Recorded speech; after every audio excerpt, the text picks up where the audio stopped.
मौत की diary. Hello दोस्तों, अगर आप हमारे चैनल पर नए हैं तो प्लीज़ चैनल को सब्सक्राइब कर ले। ये बात सच है कि किसी की चीज़ों को बिना पूछे छूना और देखना गलत है। आपने तो कई दफ़ा ये भी सुना होगा कि किसी व्यक्ति को कोई अनमोल चीज़ मिली और वो बहुत अमीर हो गया। ऐसी ही एक चीज़ काव्या के हाथ लगी, लेकिन वो अमीर नहीं हो सकी। आखिर वो चीज़ क्या थी? तो बात है 2004 की। काव्या अपने कुछ साथियों के साथ पहाड़ी इलाकों को देखने के इरादे से गई थी। वे लोग पहाड़ियों के प्राकृतिक घटनाओं को देखकर खुशी का अनुभव कर रहे थे।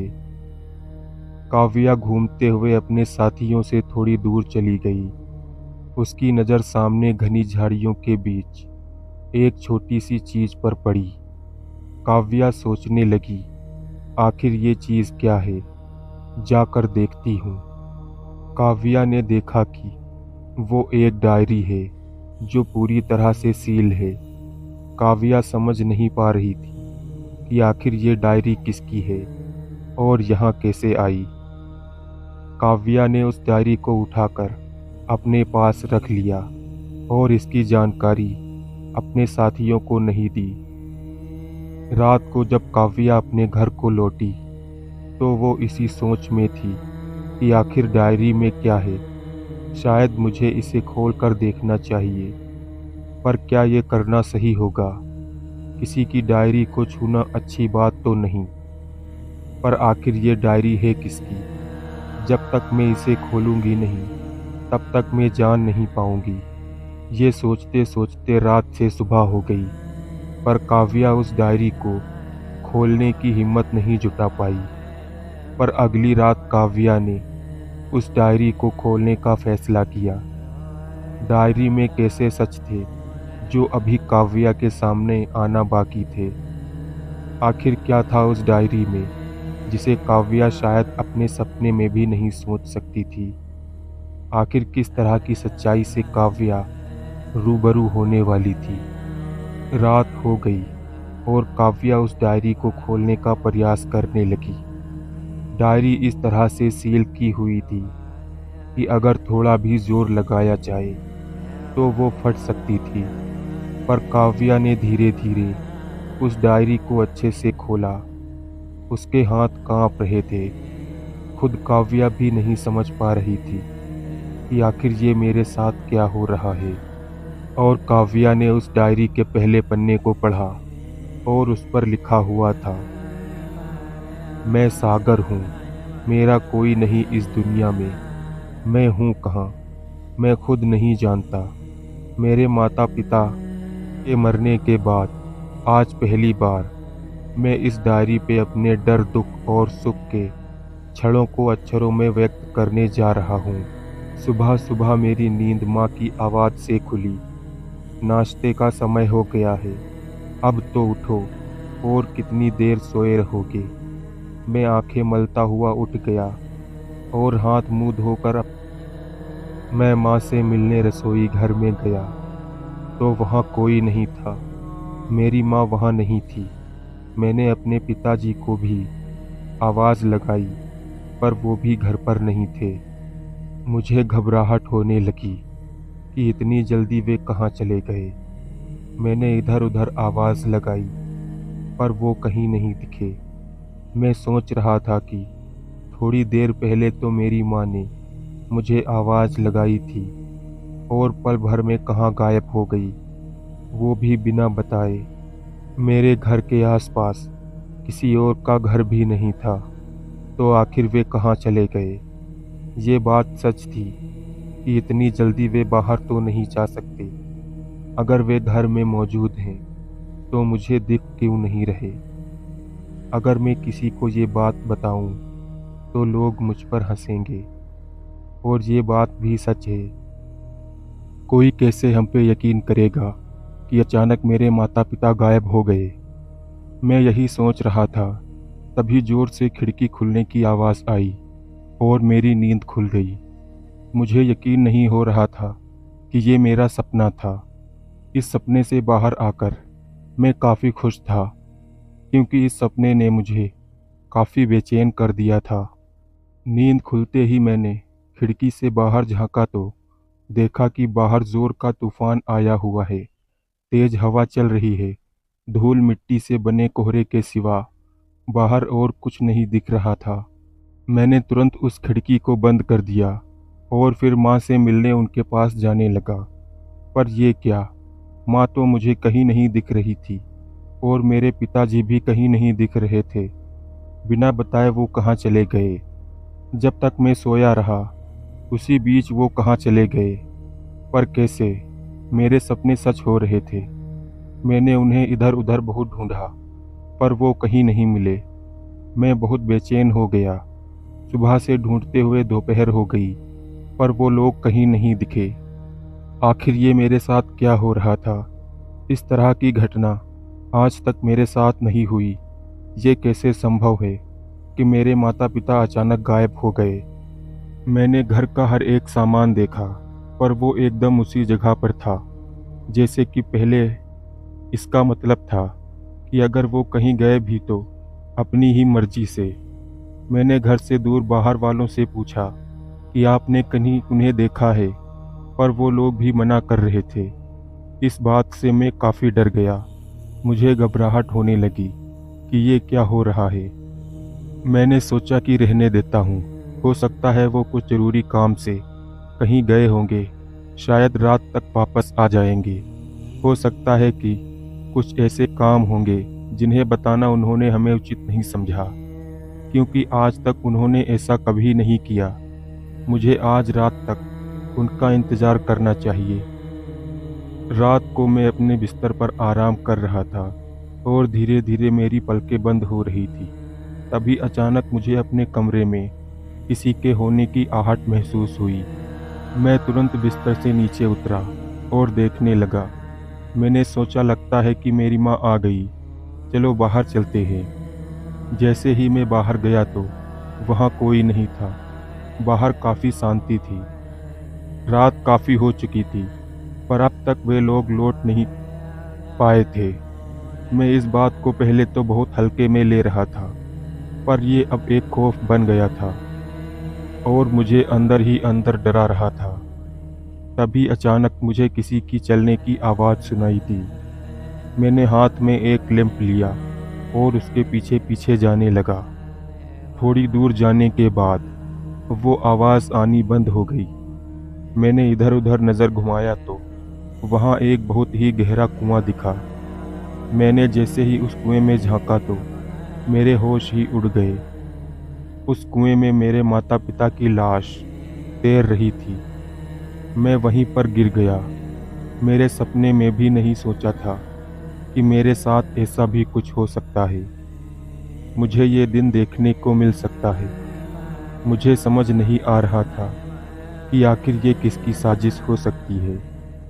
ऐसे तो वो जानबूझकर इस कुएं में नहीं गिर सकते, तो फिर क्या बात है? मुझे जानना था इनकी मौत के पीछे का सच। एक पल के लिए तो मैंने सोचा कि मेरे माता पिता ही इस दुनिया में नहीं हैं, तो मैं जीकर क्या करूं? मैं भी इसी कुएं में कूदकर जान दे देता हूं। पर तभी मैंने सोचा, जब तक मैं उस कातिल को ना पकड़ लूं जिसने ये सब किया, तब तक मैं चैन से नहीं रहूंगा। उसी रात मैंने कुएं से उनकी लाश निकालकर वहीं ज़मीन में दफन कर दिया और इसकी भनक किसी को भी नहीं लगने दी कि मेरे माता पिता नहीं रहे। उन्हें यही कहा कि मेरे माता पिता कुछ दिनों के लिए बाहर चले गए हैं। मैंने काफ़ी छानबीन की, पर मुझे कोई सुराग नहीं मिल रहा था कि आखिर उनकी मौत कैसे हुई। मैंने इस बात पे काफ़ी गौर फरमाया कि ये बात तो सच है, वे कुएं के पास गए।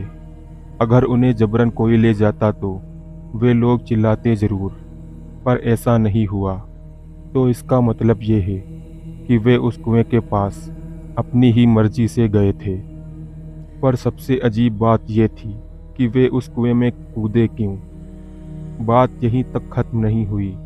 शायद लोगों को कुछ शक होने लगा था, तो उनसे मैंने फिर यही बात दोहराई कि मेरे माता पिता अपने परिवार में ही थोड़े दिनों के लिए चले गए हैं। मैं अपनी इस डायरी को पहले से नहीं लिख रहा था। जब मेरे माता पिता की मृत्यु हुई, तब से मैंने इस डायरी को लिखना शुरू किया, क्योंकि मुझे सिर्फ उस कातिल को पकड़ना था जिसने ये काम किया। एक हफ्ता बीत चुका था और अब जो मेरे साथ होने लगा वो बेहद अजीब था। शायद किसी को विश्वास ना हो, आज तक बिना पूछे मैंने कभी भी अपनी माँ के रखे सामान को नहीं छुआ, पर आज उनकी मौत के बाद सच जानने के लिए मुझे ये सब करना पड़ रहा है। मैंने माँ के कमरे की तलाशी लेना शुरू कर दिया। तलाशी के वक्त जो सच मेरे सामने आना शुरू हुए, उसने मुझे अंदर से हिलाकर रख दिया। जब मैंने उनके बक्से को खोला तो उसमें मुझे अजीब आकार की कई सारी हड्डियां मिली, जो देखने में बहुत ही खौफनाक लग रही थीं। दिखने में तो यही लग रहा था कि ये सारी हड्डियां किसी इंसान की हैं। मैं घबरा गया। मुझे आखिर इन सब चीज़ों को क्या करना है, और माँ इन सब चीज़ों का क्या करती थी। जब मैंने अपनी माँ और पिताजी दोनों के कमरे की तलाशी ली, तो ऐसे ऐसे सच मेरे सामने आए कि मेरे होश उड़ गए। अजीब तरह की हड्डियाँ, कई सारे रंग की पोटली, अजीब से कपड़े और कई सारी मोमबत्तियाँ मिली, जिसने मुझे सोचने पर मजबूर कर दिया कि आखिर इन सब चीज़ों का मतलब क्या है। मुझे वहीं पर एक बड़ी सी सफ़ेद कागज़ मिला, जिस पे तंत्र मंत्र से संबंधित ढेर सारी बातें लिखी हुई थी। ये सब चीज़ें काफ़ी चौंकाने वाली थी, क्योंकि इन सब के बारे में मैंने पहले ना ही सुना था और ना ही देखा था। लेकिन मुझे इन सब चीज़ों के बारे में अच्छे से जानना था। इन सब चीज़ों को देखते देखते रात काफ़ी हो चुकी थी, इसलिए मैंने सोचा कि सुबह को ही इस पर गौर करेंगे, और फिर मैं सोने के लिए अपने कमरे में चला गया। नींद तो आ नहीं रही थी। मैं सिर्फ यही सोचे जा रहा था कि आखिर इन सब के पीछे की सच्चाई क्या है। मैं सिर्फ अपनी आंखें बंद करके लेटा रहा कि अचानक मेरे कमरे के बाहर किसी की चलने की आवाज़ आई। मैं तुरंत उठकर बाहर देखने को चला गया, लेकिन बाहर मुझे कोई नहीं दिखा। पर जैसे ही मैंने सीढ़ियों की ओर देखा तो ऐसा मुझे दिखा कि कोई छोटी सी बच्ची वहाँ से नीचे उतर रही है। मुझे अपनी आंखों पर यकीन नहीं हो रहा था, तो मैंने अपनी आंखें मल कर फिर से देखा तो वहाँ कोई नहीं था। ऐसा कैसे हो सकता है, मैं यही सोच रहा था। फिर मैंने फैसला किया कि आज रात को ही उन मंत्रों का आवाहन करके देखूंगा कि आखिर होता क्या है, क्योंकि मैं समझ रहा था कि जो कुछ हो रहा है शायद उसी मंत्र की वजह से हुआ है, और उसकी सच्चाई के बारे में मैं जानना चाहता था। मैंने वही सब क्रियाएं शुरू कर दी जो उस कागज़ पर लिखी हुई थी। हर कुछ बिल्कुल उसी के अनुसार करना शुरू कर दिया जो कागज़ पे लिखी हुई थी, कि मंत्र के आवाहन के समय अपनी आंखें बंद रखें और किसी भी कीमत पर ना खोलें। पता है, मुझे तो ये बातें बिल्कुल कभी कभी फिजूल लग रही थी। मैं सोच रहा था कि अगर ये बात इस डायरी में लिख रहा हूँ, क्या कोई यकीन कर पाएगा कि ये सब कुछ भी मुमकिन है। पर अभी तो इससे भी बड़ी सच्चाई सामने आना बाकी थी। मैंने उस कागज़ पर लिखी हुई सारी क्रियाएं करनी शुरू कर दी। कुछ घंटे बीत गए, पर मुझे कुछ महसूस नहीं हुआ। जैसा कि उस कागज़ पर लिखा हुआ था कि क्रिया के कुछ घंटों बाद आपको अपने आसपास किसी के होने की अनुभूति होगी, पर मेरे साथ ऐसा कुछ नहीं हुआ। मैंने सोचा कि ये सब फिजूल है और मैंने अपनी आंखें खोल दी। जैसे ही मैंने आंखें खोला तो सामने मुझे एक छोटी सी बच्ची दिखी। मैं एकदम से चौंक गया कि आखिर ये बच्ची कौन है। और यहाँ कैसे आई। फिर मुझे याद आया कि लगता है शायद ये वही बच्ची है जिसे मैंने उस रात सीढ़ियों से नीचे उतरते देखा था। वो बच्ची चुपचाप मेरे सामने खड़ी थी, एक मूर्ति की तरह। मेरे अंदर बहुत गुस्सा भरा हुआ था। मैं तुरंत ही उस बच्ची को जोर से पकड़ने गया, पर जैसे ही छुआ मुझे एक जोर का झटका लगा, मानो मैंने बिजली की तार को छू लिया हो। देखने में तो वो बच्ची एक साधारण बच्ची लग रही थी, पर यह तेज उसके अंदर आई कैसे। एक पल के लिए तो हमको ऐसा लगा था कि हम पागल ही हो जाएंगे, क्योंकि अब मेरे साथ बहुत ही अजीब हो रहा था।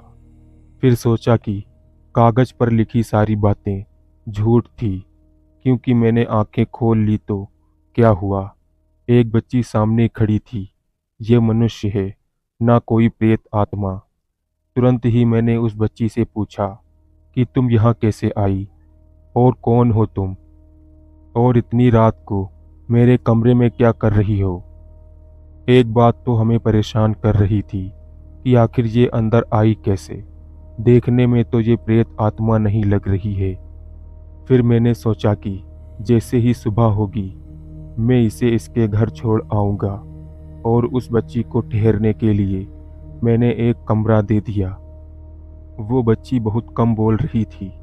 मैंने उतना गौर नहीं किया, क्योंकि मैं अपने माता पिता की मृत्यु से बहुत तनाव में था और मुझे उनके कातिल को भी पकड़ना था। पर यह रात मेरे लिए क्या खौफ छिपाए बैठी थी, मैंने कभी भी सोचा नहीं था। मैंने उन सभी कागज को जला डाला जिस पे मंत्र लिखा हुआ था, और मंत्र से संबंधित सारी चीज़ों को मैंने जलाकर राख कर दिया, क्योंकि मैं इन सारी चीज़ों से ऊब चुका था। मुझे कुछ समझ नहीं आ रहा था कि आखिर मेरे माता पिता मर कैसे सकते हैं। कुछ देर बाद मैं उस बच्ची को देखने के लिए गया तो वो अपने कमरे में नहीं थी। मैं समझ नहीं पा रहा था कि आखिर ये कहाँ चली गई। मैंने घर से बाहर अंधेरे में झांका तो देखा वो बच्ची वहीं खड़ी है, बिल्कुल चुपचाप। मैं तुरंत नीचे उतर आया और उस बच्ची से पूछा कि तुम यहाँ क्या कर रही हो इतनी रात को। वो खामोश रही। तभी उस बच्ची ने अपनी उंगली के सामने की ओर इशारा किया। मैंने देखा कि वहाँ की ज़मीन भूरी भूरी थी। ऐसा लग रहा था जैसे वहाँ किसी ने कोई खुदाई की हो। वो बच्ची लगातार उसी ओर इशारा किए जा रही थी।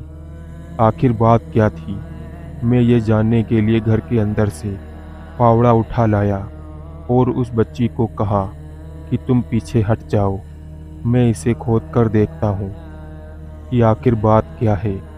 वो बच्ची मेरे पीछे खड़ी रही और मैं उस ज़मीन को खोदने लगा। थोड़ी देर खोदने पर मुझे अंदर जो चीज़ दिखी उसे देखने के बाद एक पल के लिए मैं थम सा गया। उस कब्र में उस बच्ची की लाश थी जो अभी मेरे पीछे खड़ी थी। मुझे इतना डर लग रहा था कि इसे अपने शब्दों में नहीं कर बता सकता। मैंने किसी तरह से अपने पीछे देखा तो वो बच्ची वहीं खड़ी थी। मैंने उसे देखकर पीछे की ओर गिर गया। मैंने उससे पूछा कि आखिर तुम हो कौन। तब उस बच्ची ने कहा, मैं और भी आहत हो गया। ऐसा लगता है कि मेरे शरीर से किसी ने जान निकाल ली हो। उस बच्ची ने अपनी आप बीती बताई कि तुम्हारे माता पिता ने ही मुझे यहाँ ज़मीन में दफन किया है। मैं अपने घर से बाहर खेलते हुए सड़क के किनारे आ गई थी। तब तुम्हारी माँ मुझे बहलाकर अपने साथ ले गई और मुझ पर तंत्र मंत्र करके बेहोश कर दिया।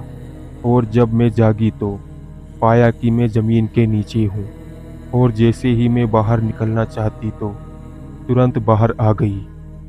मुझे लगा कि मैं बच कैसे निकली। मुझे यकीन नहीं हो पा रहा था कि आखिर मैं ज़मीन में कैसे दफन हो गई और तुरंत बाहर कैसे निकल आई, वो भी इतनी आसानी से।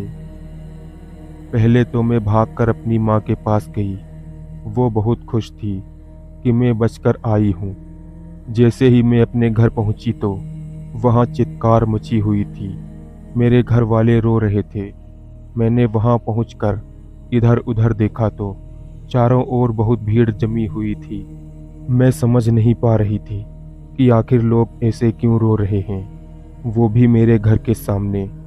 मैंने जैसे ही अपने घर में प्रवेश किया तो सामने देखा कि दीवार पे मेरी तस्वीर लगी हुई है और उस पर फूलों की माला चढ़ी हुई है। मैंने सामने अपनी माँ को देखा तो मैं तुरंत उसके पास चली गई, पर मुझे वो देख नहीं पा रही थी। मैंने रोते हुए उनसे कहा कि आखिर मेरे से ऐसी क्या गलती हो गई कि आप लोग मुझे सुन नहीं पा रहे हैं। मैं तुरंत अपनी माँ की गोद में बैठ गई, पर उन्हें कुछ महसूस नहीं हुआ कि मैं उनकी गोद में बैठी हूँ। वो बस मेरी तस्वीर को देखे जा रही थी और रोए जा रही थी। मैं लगातार उनसे यही कह रही थी कि माँ, अभी मैं जीवित हूँ, फिर भी आप लोग क्यों रो रहे हो। पर मेरी बात का उन पर कोई भी असर नहीं हो रहा था।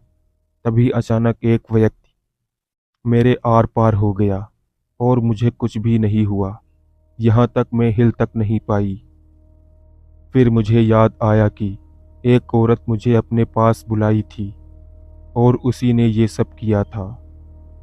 मैं वहाँ से भागकर उस जगह पर आई जहाँ मुझे दफन किया गया था। जब मैंने वहाँ की मिट्टी हटाई तो वो हट नहीं रही थी। मेरे हाथ उसे हटा नहीं पा रहे थे। थोड़ी ही देर में वहाँ वो औरत आ गई जिसने मुझे दफन किया था। मैंने उसको कहा कि आखिर तुमने क्यों मुझे दफन किया यहाँ पर, लेकिन वो औरत मेरी कोई बात सुन नहीं पा रही थी। मानो मेरी आवाज़ उसके कानों तक नहीं पहुँच पा रही थी। मैंने देखा कि वो औरत एक फावड़ा लाई और उस कब्र को खोदने लगी। खोदने के बाद मैंने देखा कि मेरी लाश अंदर पड़ी हुई है, वो भी बुरी हालत में। अब मैं समझ चुकी थी कि मैं मर चुकी हूँ। इसी औरत ने मुझे मारा है और मैं एक आत्मा हूँ और मुझे इन लोगों से बदला लेना है। मैं उस औरत का पीछा करने लगी। देखा कि वो घर के अंदर गई और घर के अंदर एक व्यक्ति भी बैठा हुआ है जिसने अपने आगे अजीब अजीब सी तंत्र मंत्र संबंधित चीजें रखी हुई हैं। वो औरत भी उसी व्यक्ति के बगल में आकर बैठ गई। फिर थोड़ी देर बाद वो औरत वहां से उठकर फिर मेरी कब्र के पास पहुंची और अंदर कुछ फूल फेंके और फिर ऊपर से मिट्टी डाल दी। मुझे बहुत गुस्सा आ रहा था। मैं समझ नहीं पा रही थी कि आखिर इनका खात्मा कैसे करूं। तब मुझे अपनी शक्तियों का एहसास हुआ और तभी मैं उस औरत के अंदर प्रवेश कर गई और अब जो मैं करती वो भी वही करती, क्योंकि मैं आत्मा बन चुकी थी। बस मुझे एक शरीर की ज़रूरत थी। मैं उस औरत के अंदर घुसकर उसे एक कुएं के पास ले गई और उस कुएं में कूद गई। जैसे जैसे वो औरत मरती गई तो मैं बाहर आ गई।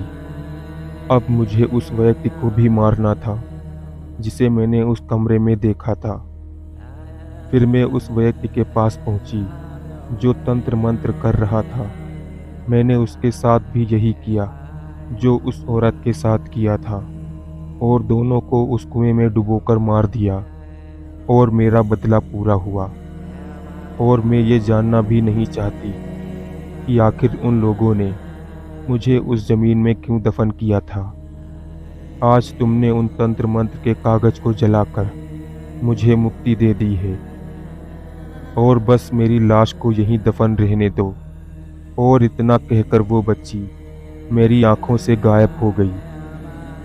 मैं अपने आप पर रोने लगा कि आखिर मेरे माता पिता ऐसा कैसे कर सकते थे।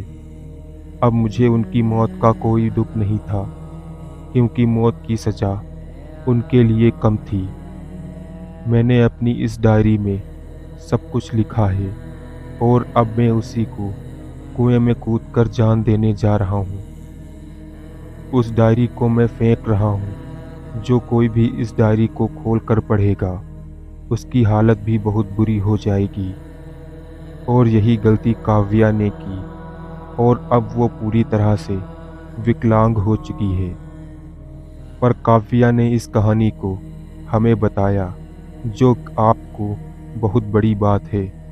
पर इस कहानी में एक बात मेरे समझ से परे थी कि आखिर वो बच्ची किसी को नहीं दिख रही थी, तो फिर सागर को कैसे दिखने लगी, और ऐसा क्या सोचकर सागर ने अपनी जान दे दी। ऐसे भी आत्माओं का रहस्य बहुत बड़ा है, जिसे एक डायरी में लिखे हुए शब्दों से समझ पाना बेहद मुश्किल है। अभी तक इस डायरी की घटना मैंने पहले कभी नहीं सुनी, पर काव्या ने एक बात नहीं बताई कि आखिर उसने उस डायरी के साथ क्या किया, और इस बात को पूछना मैंने भी लाजमी नहीं समझा। अगर आपको ये कहानी अच्छी लगी हो तो चैनल को सब्सक्राइब करें। तो मिलते हैं अगली कहानी के साथ, तब तक के लिए धन्यवाद।